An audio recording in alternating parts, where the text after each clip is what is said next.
नमस्कार, प्रणाम। मैं विशु राय स्वागत करता हूं विशु वारदात तक के एक और नए एपिसोड में। कहानी शुरू करें उससे पहले मैं कुछ कहना चाहूंगा आप सभी से, क्योंकि यह जो विशु वारदात तक का एक छोटा सा परिवार है, इसके आप सभी सदस्य हैं।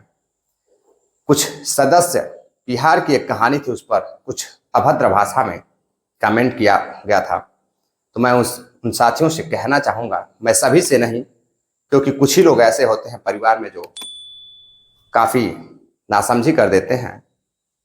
खैर, कोई बात नहीं है, लेकिन बिहार के बारे में जिन साथी ने कमेंट किया था, मैं सिर्फ उनको कहना चाहूंगा कि मेरे प्यारे साथी, बिहार में वह बहुत कुछ है जो शायद आपने अभी तक देखा नहीं है। बिहार भले ही पिछड़ा हुआ है, आज बिहार की स्थिति थोड़ी सही नहीं है, लेकिन किसी जमाने में वहाँ नालंदा जैसा यूनिवर्सिटी होती थी। वहाँ पर बिहार यूं ही नाम नहीं पड़ा है। बिहार में लोग घूमने के लिए आते थे। गौतम बुद्ध जैसे महान व्यक्ति भी बिहार में कभी घूमने आते थे। कई सारी उनकी यादें वहाँ पड़ी हुई हैं।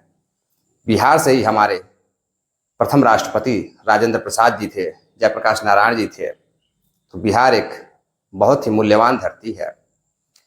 जितने भी हमारे बिहार के साथी इस वीडियो को देख रहे हैं, छत्तीसगढ़, राजस्थान, हरियाणा, पंजाब, उत्तर प्रदेश, मध्य प्रदेश से जो भी साथी देख रहे हैं, झारखंड से देख रहे हैं, आप सभी से निवेदन है कि आप लोग अपना प्यार सपोर्ट दें और हमारे इस चैनल को, आप अपने इस चैनल को सब्सक्राइब करें, वीडियो को लाइक करें। वीडियो अच्छी लगी तो अपने दोस्तों रिश्तेदारों में शेयर भी करें, ताकि ज़्यादा से ज़्यादा लोग इस परिवार में जुड़ सके और हमारा जो परिवार है विशु वारदात तक का, यह एक बड़ा परिवार हो सके। क्योंकि आपके इसी सपोर्ट की बदौलत, इसी आशीर्वाद की बदौलत मैं धीरे धीरे आगे बढ़ रहा हूं, जिसके लिए आपको तहे दिल से शुक्रिया। बहुत बहुत आप सभी का इस प्यार, सपोर्ट, आशीर्वाद के लिए धन्यवाद। आते हैं आज की कहानी पर। आज की कहानी बिहार की है। हो सकता है मेरे से पहले इस कहानी को बहुत सारे भाइयों ने सुनाया हो, लेकिन यह कहानी आज चर्चा में है, यह घटना आज चर्चा में है।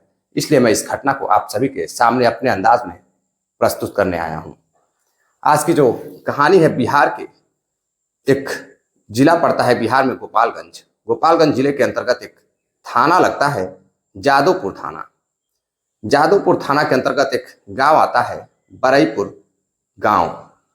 बरईपुर गांव में एक व्यक्ति 12 मई को सुबह 6:30 बजे शौच के लिए गन्ने के खेत में जाता है। जब वह गन्ने के खेत में शौच के लिए जाता है, जैसे ही वह गन्ने के खेत में जाता है, वैसे ही उससे दुगुने स्पीड से वह भागते हुए, हांफते हुए, चिल्लाते हुए बाहर आता है। अब उसके साथ कई लोग शौच के लिए उसके आसपास खेतों में गए रहते हैं। वह जैसे ही उस व्यक्ति की आवाज सुनते हैं, दौड़ते हुए उसके पास आते हैं और वह व्यक्ति बताता है कि गन्ने के खेत में एक बॉडी पड़ी हुई है।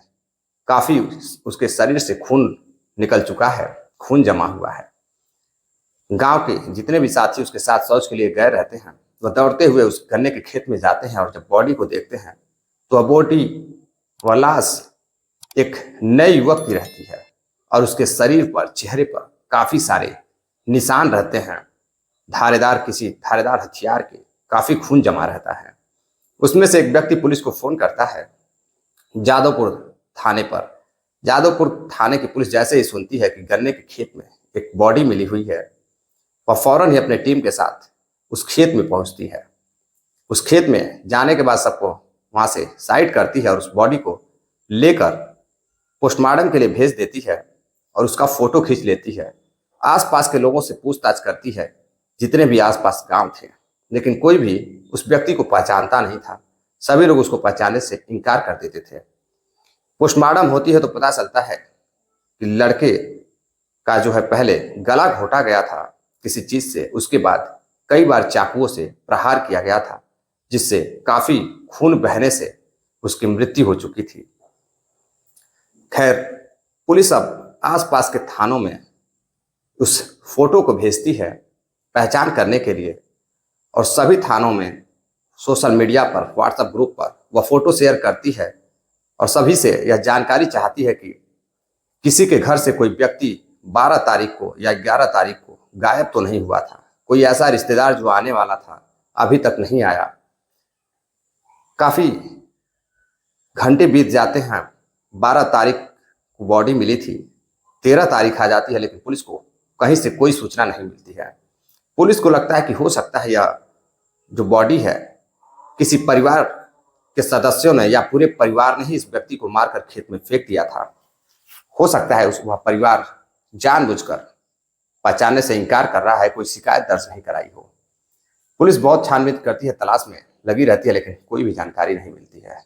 फिर पुलिस को लगता है कि हो सकता है कि यह लाश या बॉडी लड़के की बिहार से सटा हुआ उत्तर प्रदेश है, उत्तर प्रदेश राज्य के किसी जिले की हो। अब बिहार पुलिस उत्तर प्रदेश के सभी जिलों में उस फोटो को भेजती है। कुछ ही दिनों बाद वहां से एक फोन आता है कि यह जो बॉडी है यह एक लड़का है विशाल नाम का, उत्तर प्रदेश में एक जिला पड़ता है लखीमपुर खीरी, वहीं का रहने वाला है, उसकी बताई जा रही है। वही वह लड़का है जो 11 तारीख की शाम को घर से निकला था और आज तक घर नहीं पहुंचा है। उसकी गुमशुदगी की रिपोर्ट लखीमपुर थाने में दर्ज कराई गई है। अब वहां से पुलिस, उत्तर प्रदेश की पुलिस बिहार आती है, उनके परिजनों के साथ, और जो बॉडी होती है उसकी शिनाख्त कराई जाती है, जो फोटो होती है वह दिखाई जाती है। तो परिवार वाले बताते हैं कि यह उन्हीं का लड़का है। 10 तारीख को वह घर से निकला था, तभी से वह गायब है। 11 तारीख के शाम को उसकी FIR दर्ज कराई गई थी, यानी कि गुमशुदगी की रिपोर्ट दर्ज कराई गई थी। तभी पुलिस अब जांच पड़ताल में लग जाती है कि आखिर उस व्यक्ति का बिहार में क्या रिश्ता था। आखिर वह व्यक्ति, वह लड़का बिहार किससे मिलने आया था, किसके घर आया था, किस काम से आया था, आखिर उसकी हत्या किसने की होगी। काफी सारे सवाल पुलिस के पास थे, लेकिन जवाब पुलिस अभी भी तलाश रही थी। दरअसल जो विशाल लखीमपुर खीरी का रहने वाला होता है, वह एक रील्स बनाने वाला लड़का रहता है। वह सोशल मीडिया पर अक्सर रील्स बनाकर डाला करता था, इंस्टा जैसे ऐप पर। अब उसी ऐप पर एक बिहार की ही रहने वाली लड़की, जिसका नाम दीपिका रहता है, दीपिका भी रील्स बनाती थी। दोनों रील्स बनाते थे। एक दिन रील्स दोनों ने एक दूसरे की देखी। धीरे धीरे देखते देखते जो लड़का रहता है विशाल, वह दीपिका को बेहद पसंद करने लगता है। उसकी रील्स उसको काफ़ी अच्छी लगती थी। ऐसे ही वह कई बार उसकी रील्स को देखता है और खुद भी रील्स बनाया करता था। अपने रील्स में वह दीपिका का नाम भी लेता था, प्रचार भी करता था और उसको टैग भी करता था। अब एक दिन वह उससे मिलना चाहता था, उससे बात करना चाहता था। उसके दिल में उसके प्रति काफ़ी मोहब्बत जाग चुकी थी। अब वह उस लड़की को इंस्टा पर ही मैसेज करता है, लेकिन वो लड़की रिप्लाई नहीं देती है।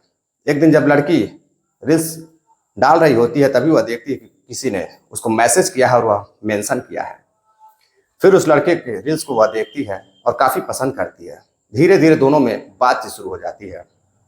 बातचीत इतनी हद तक बढ़ जाती है कि दोनों एक दूसरे को, दीपिका और जो लड़का रहता है विशाल, मोहब्बत करने लगते हैं। मोहब्बत इस कदर बढ़ जाती है कि बिहार की रहने वाली लड़की दीपिका और उत्तर प्रदेश का रहने वाला लड़का विशाल, दोनों एक दूसरे से इतने करीब आने के लिए अपने घरों से भाग जाते हैं। अब अपने घर से भाग जाते हैं तो दोनों भागकर दिल्ली जाते हैं। और दोनों का जो परिवार रहता है वो बेहद ही संपन्न परिवार रहता है, काफ़ी प्रतिष्ठित सम्मानित परिवार रहता है। दोनों दिल्ली भाग कर जाते हैं, वहाँ लिव इन रिलेशन में रहने लगते हैं। इधर लड़के के परिवार वाले उसकी तलाश करते हैं।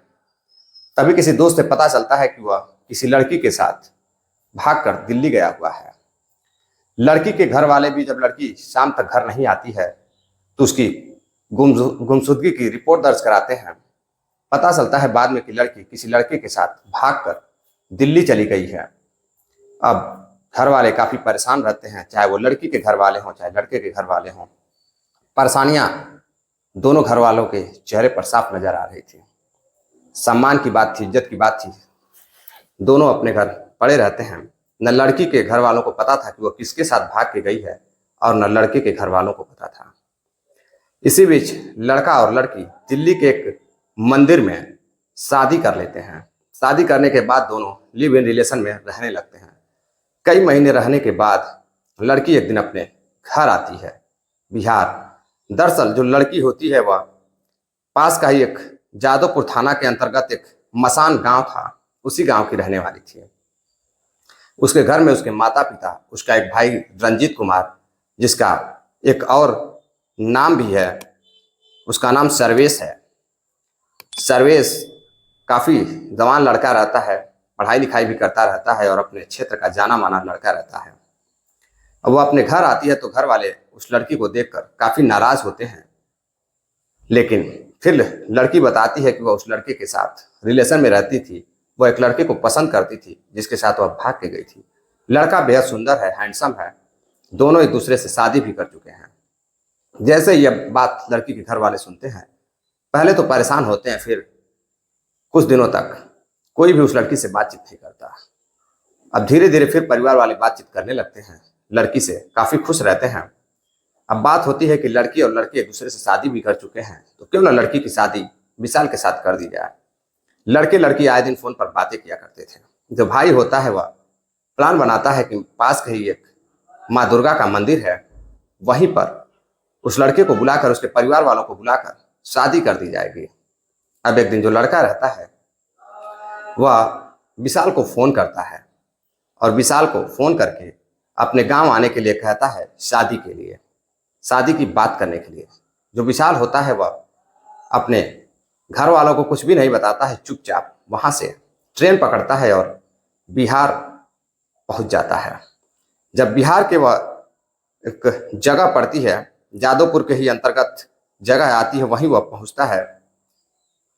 तो वहां पर जाने के बाद उसका भाई सर्वेश उर्फ रंजीत कुमार और उसके दो साथी भी रहते हैं, उसको वहां से अटेंड करते हैं, यानी कि स्टेशन से लेते हैं। और स्टेशन से लेने के बाद स्कूटी पर बिठाते हैं और वह एक ऐसे रास्ते पर जाते हैं जो बेहद ही सुनसान रहता है, बरईपुर गांव के पास।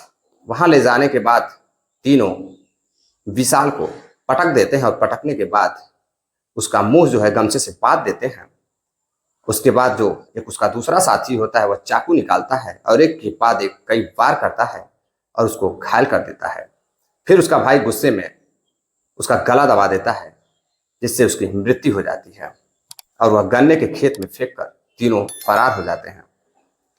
जब पुलिस हकीकत का पता करती है, सब कुछ पता पुलिस को चल जाता है, तो पुलिस लड़की से भी पूछताछ करती है, लड़की के घर वालों से भी पूछताछ करती है। एक व्यक्ति था जो यह सारी बात पुलिस को बताता है कि दरअसल उसकी बहन इसी लड़के से जिसकी मृत्यु हुई है इससे बात करती थी, और उसके भाई, जो उसका भाई है सर्वेश, अपने दोस्तों के साथ 12 तारीख की रात वह इस व्यक्ति के साथ जाते हुए देखा था। हो सकता है कि हत्या उसी ने की थी। जब पुलिस उसके घर जाती है तो पता चलता है उसका भाई फरार है।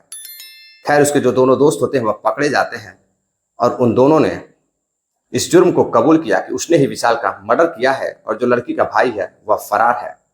कुछ दिनों बाद लड़की का भाई भी पकड़ा जाता है। जब लड़की का भाई पकड़ा जाता है तो उसके साथ पुलिस सख्ती से पेश आती है, सब कुछ उगलवाती है। जो सबूत रहता है, गमछा, चाकू और जूते, यहाँ तक कि जो लड़के का भाई था, हत्या करने के दिन, विशाल की हत्या करने के बाद उसका मोबाइल, उसका पर्स, उसके अंगूठिया तक लेकर भाग गया था। वह सारी चीजें पुलिस बरामद करती है और तीनों को जेल भेज देती है। अब यह कहानी दोबारा चर्चा में इसलिए आई है कि जो सर्वेश रहता है वह बेल पर बाहर आ चुका है। उस गांव में, उस क्षेत्र में फिर से यह कहानी, यह घटना चर्चा का विषय बनी हुई है। दरअसल इस कहानी, इस घटनाक्रम को सुनाने का तात्पर्य आपको जागरूक करना है, सावधान करना है, किसी को हैरान करना या परेशान करना नहीं है। कुछ साथियों ने आज फिर काफी अच्छे अच्छे कमेंट किए हैं। बहुत से साथियों ने अपना नाम लेने की गुजारिश भी की है। आते हैं आज के कमेंट पर। नवीन मिश्रा जी हैं, नासिर पठान जी हैं, राजदीप सिंह जी हैं, सतीश गुप्ता जी मऊ उत्तर प्रदेश से हैं, जया बादवानी जी हैं, रसूल सिंह आजमगढ़ से हैं, विनायक दामोदर हैं, या महाराष्ट्र से हमारी कहानी देखते हैं। आप सभी का बहुत बहुत धन्यवाद, बहुत बहुत शुक्रिया तहे दिल से कि आप सभी इतना प्यार सपोर्ट देते हैं, जिसकी बदौलत मैं आज यहाँ तक धीरे धीरे एक एक सीढ़ी करके चढ़ रहा हूँ। उम्मीद है कि आप लोगों को कहानी बेहद पसंद आई होगी। अगर कहानी पसंद आई होगी तो आप सभी साथी, आप सभी जितने हमसे बड़े लोग हैं, सभी गार्जियन स्वरूप, आप सभी कहानी को शेयर करिए ताकि ज़्यादा से ज़्यादा लोग इस चैनल को सब्सक्राइब कर सकें और आप सभी का प्यार सपोर्ट मुझे मिलता रहे, मिलता भी है। मिलता है एक और नई कहानी के साथ, तब तक के लिए इजाज़त दीजिए। नमस्कार, जय हिंद।